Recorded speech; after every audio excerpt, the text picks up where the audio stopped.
Hey, everybody, welcome to another episode of Cannabis Tech Talks. You're chopping it up with Chuck. I'm the editor-in-chief here with Cannabis and Tech Today, and this podcast is brought to you by our title sponsor, Polyscience, and we always bring you great guests. Today is no different.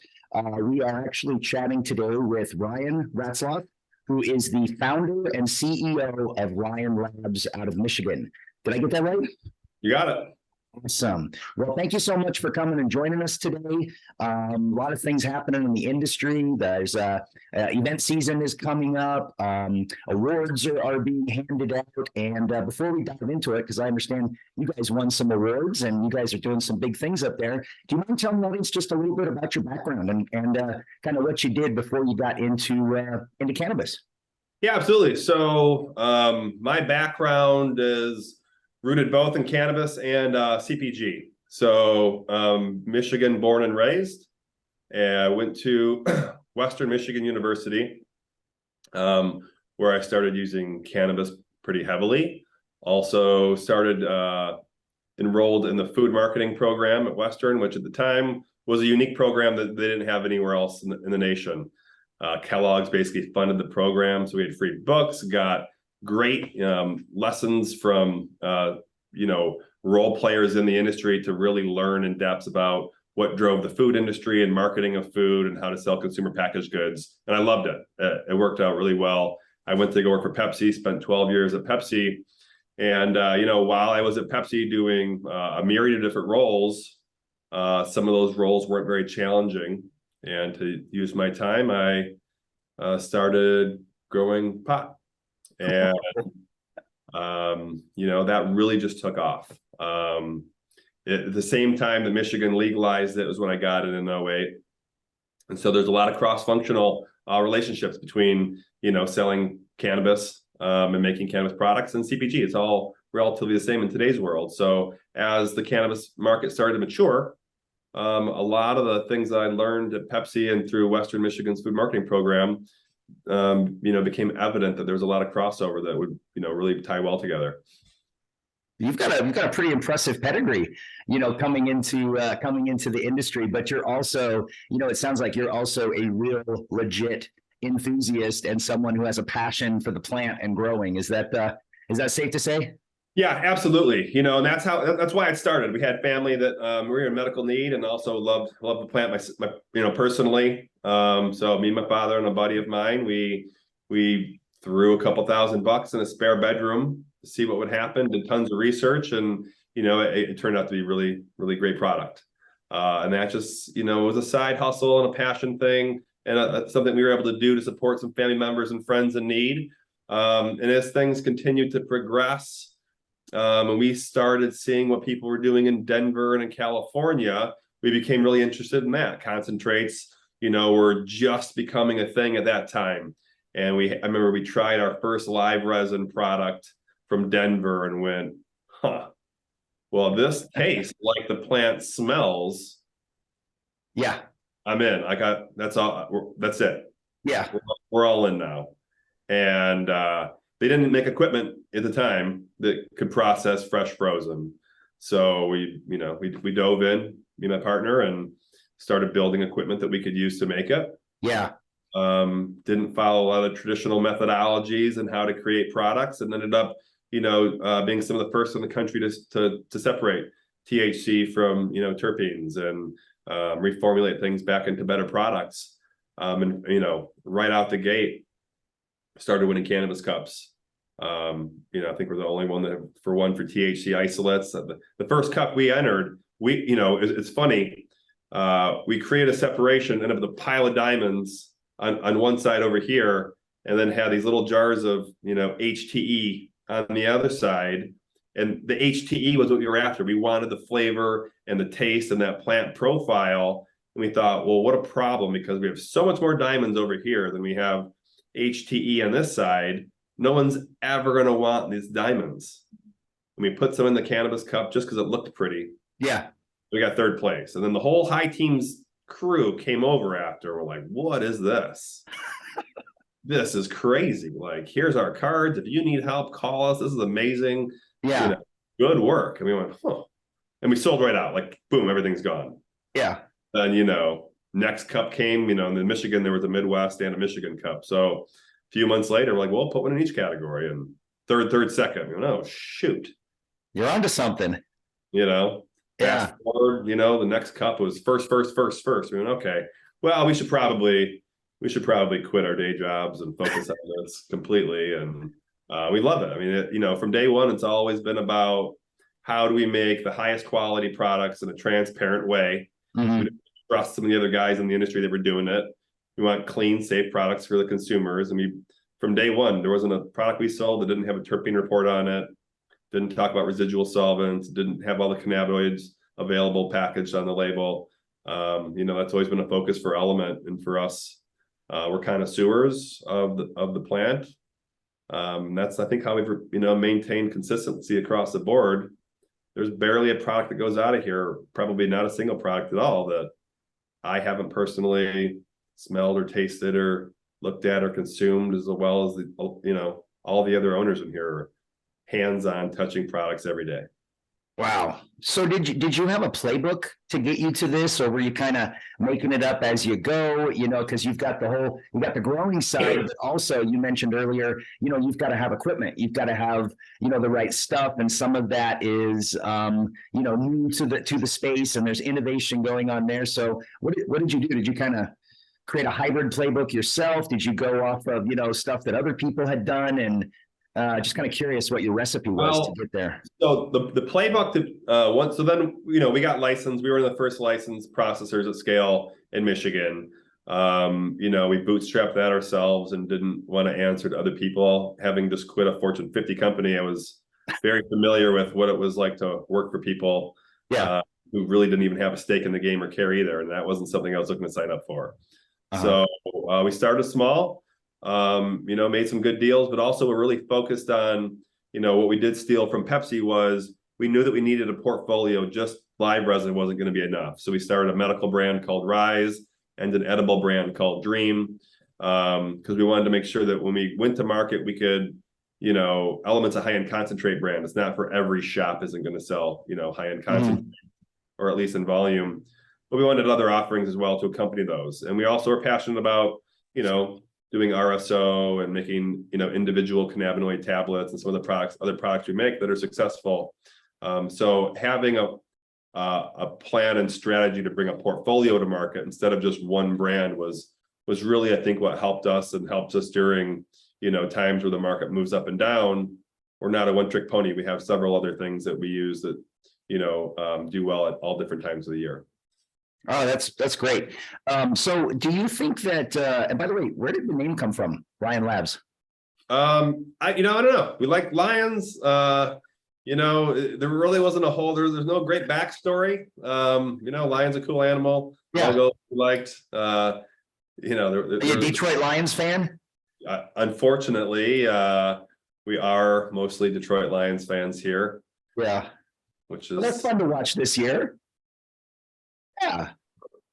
Sure. We're also, we like to win here. Yeah. Which the Lions haven't ever done. So, it's frustrating. Yeah.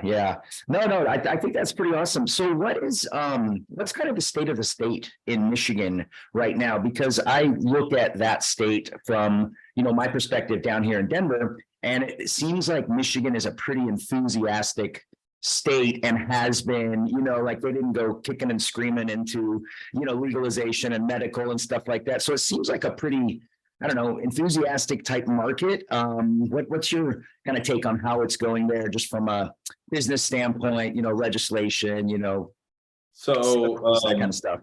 So Michigan's a unique market. We started in 2008 with a medical platform that allowed for a caregiver-patient relationship. Mm-hmm. And that lasted, for about 10, 12 years. It was similar to California, but not to the point where anyone was going crazy and building 6-story grows and tons of marketing and advertising. We didn't have, a lot of pressure from local municipalities to come and raid us and blow the doors off, but there was enough pressure that no one really felt confident just going crazy. So what ended up happening is you had a lot of people that really focused on making unique, high quality products. So Michigan's great from that aspect of it has a large consumer base of highly educated consumers, which favor brands like Element, where we have a connoisseur higher end concentrate brand that a lot of people appreciate. And so there's a lot of other similar brands, rosin and live resins and high quality flour and high quality edibles that the consumers here appreciate and like, where a new market that just went from 0 to 100 with full legalization will probably take a while to mature into appreciating. Now, Michigan is going through a growing pain of being a purplish state where we are a free market cannabis. There's no cap on anything. Oh. And right now, there was an oversupply last year from outdoor, and we doubled the number of plants in the ground this year. And right now we're starting to see that flush out. We're going to start seeing, unfortunately, a lot of I think retailers are going to consolidate, and processors and growers are going to start falling by the wayside. They're racing to the bottom for no good reason across the board. A lot of it's just, I think, an attempt to grab any capital they can on the way out. You're seeing people selling live resin for $5, $6, $7 a gram wholesale. Pounds of flour being thrown around for $200 or $300, $400 right now. So it's getting ugly on the low end. Yeah. Retailers are feeling pressure just to drop prices to drive consumers into the stores. So it's going to be a rough next couple of years as the market stabilizes. Yeah, and we're seeing this not just in Michigan, but we're seeing this in other states as well, right? Where, depending on how it was set up, and it's interesting because, all the states are different. None of them, we were talking about playbooks earlier, none of them actually, follow a specific playbook. And it seems like, a lot of states are kind of going through this, especially where it was, like you said, free market. And, the whole industry as a whole is probably going through some stuff right now. I think everybody is, the economy and, it's just kind of a little belt tightening. And it just seems to me that it's more important for businesses now to have executional skills and to have real, business acumen like you have to be able to make it, as well as put out great products, as opposed to just, it was like everybody was rushing in because we love cannabis. You got to really be a business person and you've got to run a good business to make it nowadays. Wouldn't you agree? Yeah, I would do panels and people would ask it all the time. Say, hey, Ryan, what do you think? We got all these people out in the audience that want to get in the industry. What's your advice? And my advice always was don't. Why would you be successful? Just because you like weed? I like race cars and spaceships. I'm not trying to build a spaceship or a race car, right? Like if you don't have a degree in cultivation or botany, or you don't have a ton of retail experience, or you don't have PhDs and chemists on your team that understand or at least have a lot of experience processing and extracting, and then also know how to market and sell it smartly. Yeah. It's just not going to happen. If it does, it'll be for a short window until people that understand it a little bit better, nudge you out. I think a lot of people get into it and they just think like it's weed, it'll sell itself. They just like, yeah, man, it's a piece of cake, man. You just grow good stuff and it'll sell itself. And it's not quite that simple. No, we heard a lot of the same from the same people, and they all are, what I don't hate seeing, to be honest, is a lot of my friends that came up, kind of the older guys that have been in the industry doing it for a long time that made it through the gray market. They're the ones that are still doing well. They're the ones that didn't spend $40 million on a grow that has no chance to recoup itself. And, those are the guys that are still here. And those are the guys that were scrappy and could do it back in the day that are going to be the ones fighting and, that'll be here tomorrow. Yeah. Well, I'll tell you what, we're going to take a quick break right now. We got to pay the bills. So we're going to take a quick sponsor break and then we'll be right back. And I want to talk to you about, pre-rolls. I want to talk to you about the awards you won. I believe it was for the live resin pre-roll. Yeah. At the Michigan Cannabis Cup, and also talk to you about terps and what kind of everybody seems to really be into. And the hottest thing right now is just what you said. It smells like and tastes like the actual plant, and it seems like we've come full circle. That this is what people are wanting. So we'll take a quick break. We'll be right back. We are here with Ryan Ratzloff of Lion Labs Limited, and we're talking a little cannabis tech, and we'll be right back after this break. Every cultivator knows that facility design can make or break your grow. So why not choose the team with over 16 years of experience in the industry? Cerna Cultivation Technologies provides floor plan and architectural services, comprehensive HVACD equipment, lighting, and benching, and so much more, all within your budget. It's time to grow your way. Go to Cerna.com, that's SURNA.com, to learn more. Hey everybody, welcome back to Cannabis Tech Talks. You are chopping it up with Chuck. We're here with Ryan Ratzloff of Ryan Labs. And we were talking earlier about, infused pre-rolls, terpenes, and things like that. That's what people want now, isn't it? Is that kind of become, the fire category where people want that, the smell, the taste, the terps, the whole full meal deal? Is that where we're going? Yeah, that's what we're seeing. That's where we're going for sure. Something fundamental for Element as a brand has always been to deliver a high terpene concentrate that's true to the strain, and consistently high quality. To be honest, one of the reasons we jumped into infused pre-rolls was we knew the market was underserved in that category, and no one, in our opinion, was doing a good job. If you ask 100 people about pre-rolls, almost every one of them is going to say they're terrible.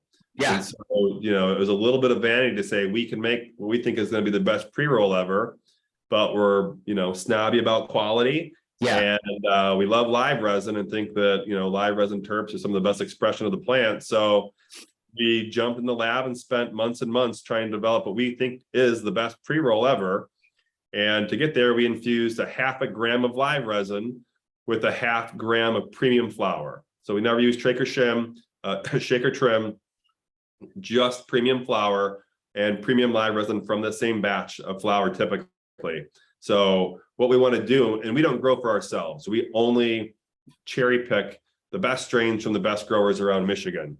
And what this does as a product is allows the grower to really highlight their favorite and their best cut that they're the most proud of.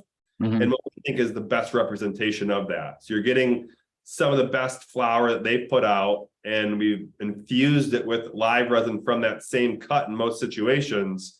And what you end up with is a 1 gram pre-roll that tests between 40 and 50% with terpenes between 4 and 8%. So in most cases, that pre-roll is literally soaked through the papers with terpenes. Additionally, they're tricky to light. You kind of have to light it like a candle. And after a few seconds, it'll start to burn. These burn for about 30 to 40 minutes. And it's not much bigger than a dog walker because that condensed flour with the live resin, packs in there in a small package. But they burn amazing. They taste amazing. Even for me, I might put it down once or twice. Yeah. The second and third time I pick it up, it tastes just as good. Wow. Terpenes are still there. It's not like putting out a joint and relighting it where you're going to get that kind of, butt flavor to it. It's there the whole time, and we can't make them fast enough. The infusion process is painstaking. This isn't a really easy thing to do. It's definitely difficult. We're not squirting a needle, a distillate, or HTE into a pre-made joint. That wouldn't quite get it done. Yeah. It's quite a process that our team really worked to develop, pretty laborious in post-processing, but using some of the STM equipment and pre-rolls, we've developed a way to scale it and get it to the masses. Yeah. And for the people that are listening right now, what's the difference between rosin and resin? So a rosin product is a mechanical extraction. Okay. So you're knocking off the crystals or trichomes off the plant using water or ice in most cases, collecting them in a sieve, drying them, and then pressing them with heat. A live resin product is made using hydrocarbons that wash the trichomes off chemically, and you remove the chemicals, and what's left is the same terpene and concentrate. So you can get to the same place 2 different ways. They each have, typically rosin isn't as versatile. Terpene content isn't typically as high, but on some strains, it really makes the plant shine, in a really true way. And a lot of other ways, live resin brings out the best in a plant too. We, tend to lean a little more towards live resin. But as cultivators continue to push for rosin, which is a trend, we're seeing more and more strains come online that are working well for rosin products too. Live resin, that's a cool name. Like you're a smart marketing guy, right? You know what I mean? People say, I don't want to get that live resin. You know what I mean? It rolls off the tongue. It sounds like a superior experience, just from the average consumer, I would think. Yeah, it's great. Now you are seeing it put into now people are putting it into everything, right? Yeah, Chiba Chews has a line of them. Got to try some. That's the thing. I think Wana, they're actually packs. They're making the vapes now with so you're starting to see it in everything, and it's like the new rave. It's the boom. All of our new products have this because I guess that's what the people want.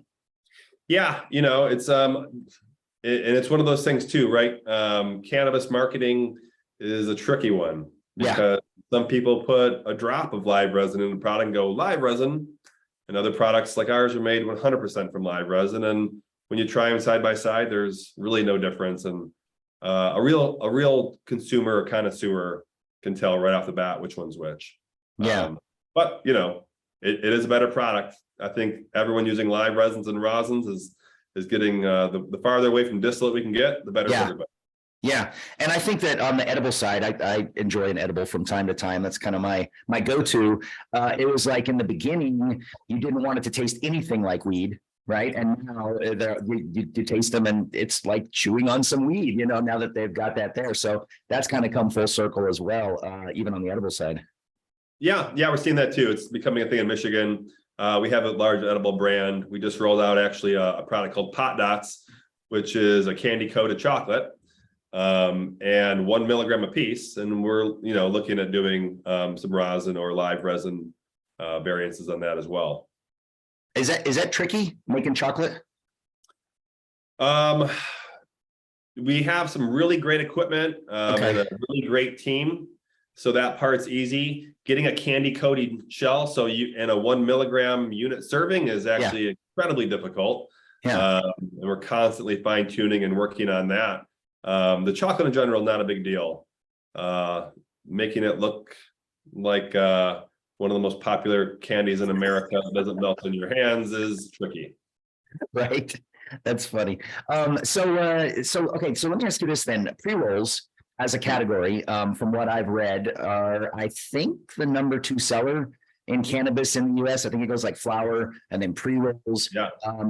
Maybe not quite as much in Canada for some reason. I don't know. That's a whole other thing up there. But pre-rolls, what are some of the challenges?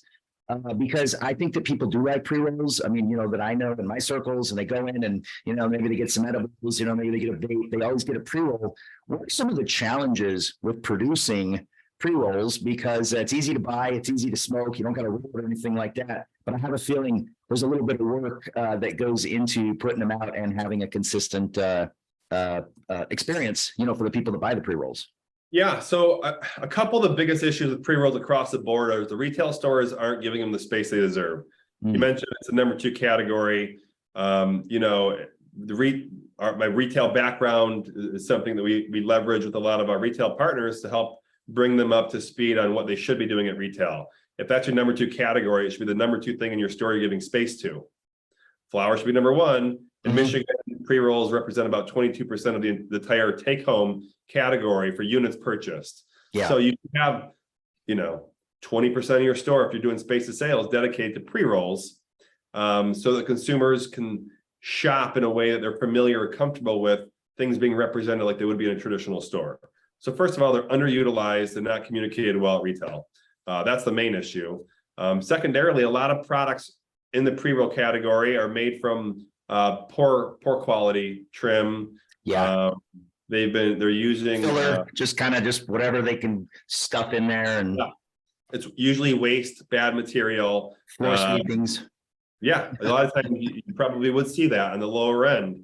The equipment they're using to manufacture the pre-rolls is cheap and inconsistent, so that goes right to the final product. The consumer has a bad experience. It's canoeing, it's burning out, it's too tight. I don't like this. There's only $3 or $4. You do get what you pay for to a certain degree, but enough people have that bad experience, even if they were giving it to them for free, they remember that. And now they have a bad connotation with the pre-roll done poorly.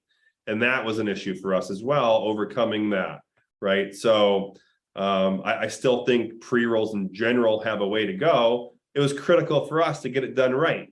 We tried a lot of different papers.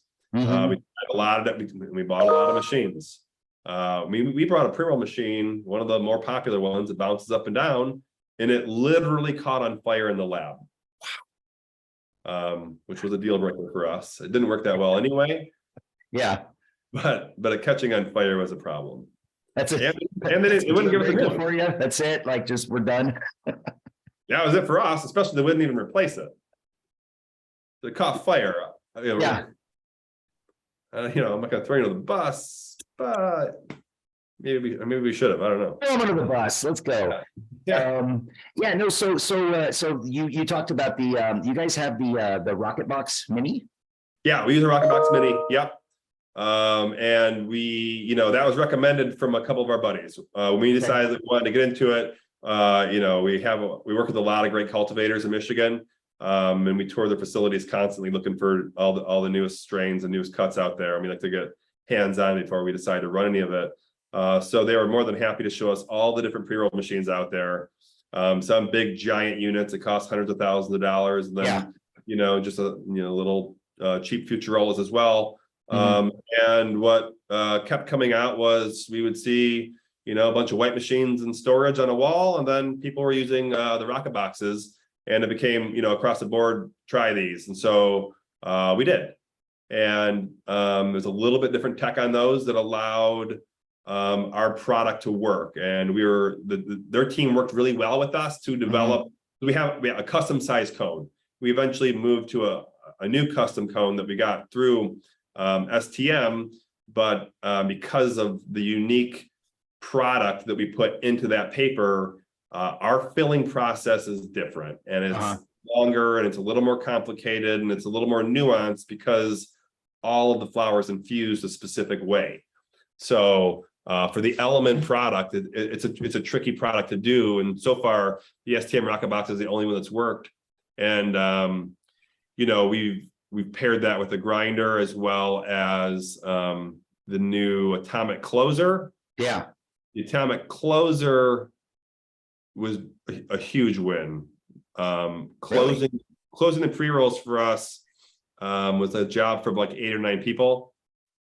And now we have about 5 people managing 2 Rocketbox Minis and an atomic closer that can do about 8,000 to 10,000 infused pre-rolls a day. Wow. And we know that our runtime is a little bit longer than typical, but we're making a really untypical product here. Yeah, an award-winning product. Yeah, we did. Yeah. We partnered with one of our close friends, ProGrow. We won our first place infused pre-roll with their Lunar Lemon, which we'll be reintroducing here in the next month or so. We also won live resin first place with that Lunar Lemon. That was just an amazing cut that should probably win every category it's in. I'm drooling just listening to you describe it. It sounds amazing. On the front and flora on the back. It's really, really great. So hats off to them for supplying the flour.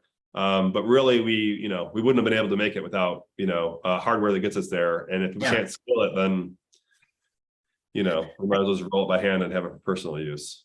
Yeah, and I think it's important too when you talk about we were talking about how you have to have business acumen and you have to have good equipment and everything like that. It seems like a lot of times in the cannabis industry, people want to not all, but a lot of companies just always want to go with the cheapest option, or they want to go with spend the least amount of money on this, or not even worry about this and stuff like that. But I kind of feel like being somewhere in the middle, like the STM products are made in the USA. It's like food grade quality steel. The company stands behind their products.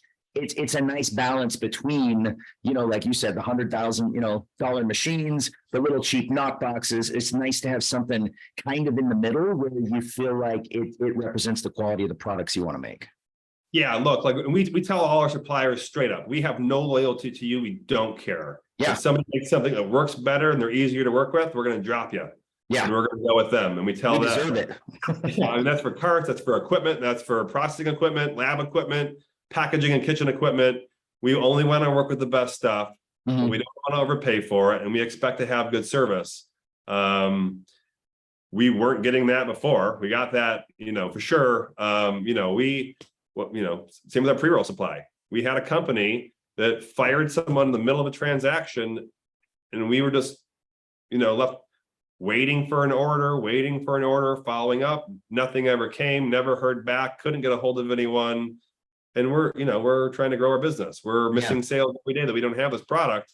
So having good customer support, both on the hardware and on, the consumable side, makes all the difference for us. I mean, it really, it's worth, even if it was a little bit more or not even competitively priced, knowing that you're not going to miss sales in the future is invaluable.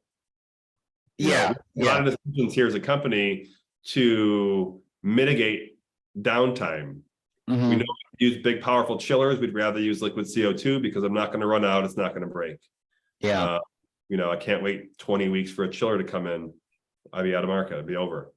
So That's a big thing right now, and has been for the past year, right? Supply chain, relying on things, especially if it's coming from overseas. From what I understand, that creates issues. And again, if you can't fulfill orders, you're just missing out on money, and it all rolls downhill. It's like dominoes. And so the whole industry as a whole, it seems like your customer service is really, really super important, and your communication, but also your supply chain. You need to be working with people that you can count on. And the more that they can keep, the processes and stuff in-house and have control of that and not have to necessarily go overseas, I think is probably an advantage. Yeah, that's a big thing for us. It's really critical that we can get things when we need them with short turnaround times and suppliers that are consistent and reliable, especially on the heavy volume consumable stuffs like pre-rolls and cartridges. Without that, we'll just keep dropping people until we find people that understand our business and understand us and respect and appreciate us as suppliers. We're not looking for the cheapest price and the cheapest stuff. We want the best quality product for our consumers. Mhm. We don't want to overpay for it, but we got to have good customer service to make sure that we have a reliable supplier as well. I mean, those are all equally important to us. We have to have good quality. It has to be consistent. But I also don't want to deal with jerks who are screwing us around. Yeah. I think that's a pretty reasonable take on it. So what's next? For Ryan Labs, is there anything you got that you're excited about? Maybe coming down the coming down the line here. Are you guys gonna be at any big shows coming up? You going to MJ Biz? Yeah, we're gonna have a team out at MJ BizCon. We're not gonna be. We just did MJ Impact last week. Okay. That was a great, big success. For us, we're looking to get our brands out of state. Mm-hmm. We want to expand into the new markets, bring our portfolio into the states that it makes sense. We know that we have some real strong winners. We're leading in most categories that we're competing in Michigan, which is a really difficult, tight market here. Yeah, and we're not doing it with cheap prices. We're still on the higher end for most things that we sell. In the product position, we've been slower getting rosin out. We didn't really, when we came out with rosin for Element, we didn't want to just do what everyone else is doing. So we're looking for a little more nuanced way to bring a rosin cart to market. A lot of the products that we were tasting in the market tasted burnt. They all taste like rosin. The plant wasn't really singing, being a live resin where it wasn't too differentiated. So we spend a lot of time in the lab. I mean, granted, like when we started doing this in 2008, we've been making, hash for 10 years before live resin even became a thing, right? Yeah. So like, we're experienced in washing plants. This wasn't a new thing for us, but we wanted to be unique and different. And we saw how everybody else was formulating their oils. So we definitely took a different twist on it and feel really confident in the next couple of weeks. We put our rosin carts out that they're going to do really well. Once we can, we have some new equipment coming in from STM that's really going to help us expand on our pre-roll function. Some of the dog walker function pieces came in. That's going to be huge for us. We are also launching a lower end pre-roll brand called Loco. We've been pulsing them out in the market a little bit. It's our lower end brand. It's a diamond infused flavored pre-roll that'll be in like the 40% range. They're a value product. They're terpene enhanced. There's another big brand out there doing something similar. These will be stronger and about a third of the price. So we just got that equipment in here that's really going to help that move to the next level. And then we'll end up with a bubble hash or a rosin pre-roll as well that we'll be excited to put out. That's being R&D'd shortly. Well, that's cool, man. I mean, I'm sure our listeners just learned a ton. I know I did, but you guys are really doing it the right way. And I think that, you're speaking of diamonds, you dropped a lot of diamonds in this podcast here, so people can learn from somebody that loves what they're doing, is doing it the right way, is winning awards, and is looking to grow and expand. And it just seems like a really cool story, and the kind of story that we like to tell here, because it's the industry's tough out there, but there's still a lot of optimism. What did you think about what you heard yesterday? I think that was probably the first time that a U.S. president spoke favorably about cannabis, and I just can't help but think that even though it was a long time coming, and we wanted this to happen early, I felt like that was a big freaking deal. Yeah, it was. And I heard, I got a lot of texts and phone calls from family and friends that were excited about it. I think it's really great. Obviously, we want to see things being, we don't want anyone in jail for this. It's silly. So banking, if they want to work on banking, and we'd all really appreciate it here. It really restricts what we can do as far as getting access to capital, and the taxes are insane for most of us. So hopefully that's the next step, is whether that's decriminalizing it to a certain degree or reclassifying it, or what it's going to be. We need some of that relief here to be successful businesses. Every state and every municipality is dealing with their own weird tax BS that they're doing. So the only big risk for a major federal legalization is the tax that could potentially come with it. But these are all positive steps, I think, to letting people out of jail if they're there, decriminalizing things to a lot of extents. There are obviously some medicinal benefits to cannabis, and it should be 100% on a schedule or two, or all the way off. Yeah, I'm a veteran. I'm a big advocate for cannabis being an option for veterans, as opposed to a lot of the pharmaceuticals they get from the VA. And again, hopefully this can move us down the path of opening up more doors, for more access, and people don't have to worry about losing their benefits or their jobs for cannabis or anything like that. So it seemed like a really big deal, and I think that hopefully that'll put a little wind beneath the wings of the industry, as we kind of, regroup, because I feel like the industry felt bulletproof during COVID. It was like, we're essential. Yeah. And then, we come out on the other end, it's like, ooh, inflation, supply chain, like taxes, and, people are like, ugh, like it's, it hasn't been all rainbows and puppy dogs. There's been some hiccups, but I do think that was a pretty positive thing that hopefully, can give the industry a little momentum.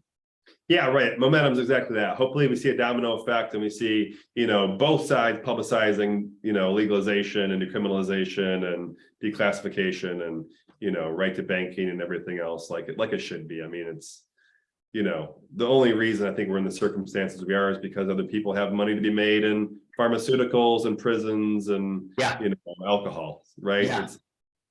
Yeah. No, I mean, if you think about it, the only way anything gets done in our government is, money. Money makes everything happen. And those lobbies for the industries you just talked about have so much money and so much influence. Whereas cannabis, even though it's a cool thing, people want to do it, it's good for everybody, it's good for the economy. I mean, the list goes on and on. They don't have the lobbying power in DC, that Big Pharma does, or big oil, or even big tobacco. So it seems like it's definitely a step in the right direction, but how fast this happens, or how quickly this change, who knows. Our government is seems like a little bit slow and dysfunctional, to say the least. But when do you think we'll see, if you just had to guess, if you had a crystal ball, Ryan, when do you think we would see legalization or descheduling happen? I think descheduling has the biggest chance of happening, because I'm as politically tied to as a complete federal legalization. I mean, even with complete federal legalization, I don't think people really have an understanding of how that's going to look. My opinion on that is it's going to look a lot like alcohol does. and the states that have spent a ton of money building an infrastructure. I think there's 600 or 700 government employees just in Michigan helping regulate the industry. It would be silly for a state to say, okay, go nuts and let all the weed just flow in across open borders, willy-nilly, forget about taxes and oversight and regulation. Like, that's not really what should happen either, right? You look at like alcohol, and there's state tax, there's regulation, you can't sell certain products in certain areas. There needs to be, it'll be a long process. Should you be able to drink and smoke anywhere, doing whatever you want? Yeah, sure, fine. But how it's manufactured and sold and taxed will be something that states will be protective about, I think. And you'll see that, change state to state, and it'll be constantly evolving. It'll probably be a slow, long process. If it were to happen, I'm not optimistic about it personally. Only the big MSOs are the ones talking about it, really wanting it to happen. The rest of us, are a little scared about it. I think that you'd have these Fortune 100 companies come in and lose 3, 4, 5 billion a year just to make a name for themselves, knowing that market share. Yeah.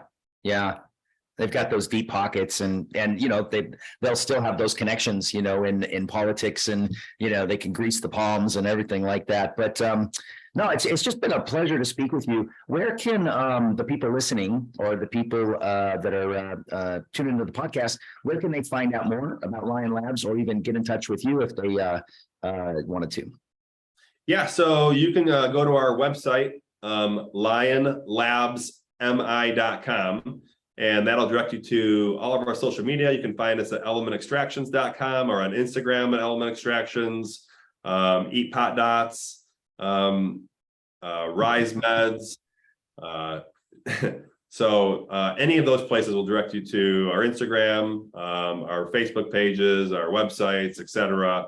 And you can reach out to me directly through the Lion Labs website. And, I'm happy to we're very open. We talk to everyone about anything. Education is really big for us. So, we love sharing our knowledge. We're actually doing a big research. We funded LSSU's cannabis research program at a university that has a DEA license up north in Michigan, where we're doing research, and we're open sourcing that for the whole community as soon as we have things to publish. So we have lots to share, and are happy to talk to anyone that's passionate about the plant. So by all means, get a hold of us. And you went to Western Michigan, right? I did. Do they have a cannabis program there now, or do they? They don't. Yeah, they should. They should, man. You'll get like a statue there, or something, like a plaque, or at the least, at the very least, or something. Statue sounds good. Yeah, get a statue, man. Not everybody gets a statue. That'd be great too. I want a statue. No. Yeah. Well, thanks so much for joining us. And for everybody that is listening right now, we really appreciate you. This has been another episode of Cannabis Tech Talks, brought to you by Polyscience. And a quick shout out, if you're going to be at MJ BizCon, make sure you swing by. We are going to be recording some podcasts at our friend Polyscience and Summit Research's booth. That's 2417. So stop by, and don't forget, we're going to have our magazines all over there. We're doing a Willy Wonka golden ticket giveaway. So there's going to be lots of prizes. They'll be hidden in the magazines. So we hope to see everybody at MJ Biz. Thanks so much for listening. If you like this, go ahead and hit the like button, share, and then make sure that you subscribe, because it's easy to get this great content every week. Again, thank you so much. I'm Charles Warner. Thanks again to Ryan Ratzloff, Lion Labs. I can't wait to try your shit. It sounds amazing. And we appreciate you for tuning in. Thanks for having me.